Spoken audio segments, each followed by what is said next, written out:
ఇవన్నీ డెఫినెట్గా హైడ్రాకి ఇద్దామన్న, ఎంతగానో పనిచేస్తారో హైడ్రా చూద్దాము. ఎందుకంటే మనం గట్టిగా హైడ్రాకి ఇస్తే మరి బీఆర్ఎస్ నుంచి అందరు కాంగ్రెస్లోకి పోతారేమో అని డౌట్ వస్తుంది నాకు.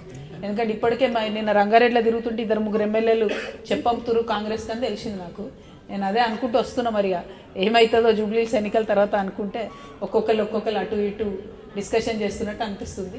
సో ఎనీవే అల్టిమేట్గా పాలిటిక్స్ ఎట్లున్నా కూడా హైడ్రా అనేటటువంటిది అందరినీ సరిసమానంగా పనిచేసేటట్టు, పెద్దవాడైనా పేదవాడైనా భయపడకుండా చర్యలు తీసుకునేటట్టుగా ఉండాలి అనేది బలంగా నమ్ముతా ఉన్నా.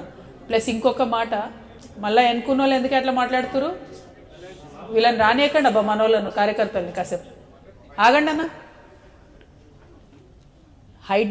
హైడ్రాకి సంబంధించి ఇంకొక సూచన ఏ జిల్లాకు పోయినా వస్తుంది, అది ఇక్కడ చాలా రిలవెంట్, ఎస్పెషలీ రంగారెడ్డి హైదరాబాద్లో. Hydraa should itself become a certifying agency. అంటే సపోజ్ నేను ఒక రియల్ ఎస్టేట్ ఏజెంట్, అయితే నేను ఒక చిన్న ఇల్లు కొనుక్కోవాలనుకుంటున్నా, నేనే హైడ్రాకి ఒక అప్లికేషన్ పెట్టుకుంటా, మరి ఈ ఇల్లు కొనుక్కోవాలనుకుంటున్నాం, ఇది హైడ్రాలు ఉందా లేదా అంటే 1000, 2000, 500 చలానా తీసుకొని వాళ్ళు సర్టిఫికేషన్ ఇస్తే మాకు లొల్లి